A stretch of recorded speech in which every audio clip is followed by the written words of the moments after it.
ఎవరెవరని వెతికినా కనులకి తను దొరికెనా మరిచాని కనేనినైనా నీ వలన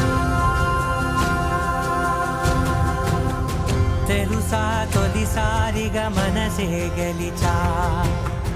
ఎప్పుడు ఎదుటే నిలిచా కోపం మరిచానుగా ఇది నీ మహిమ నిజమే నువ్వు నా సగమా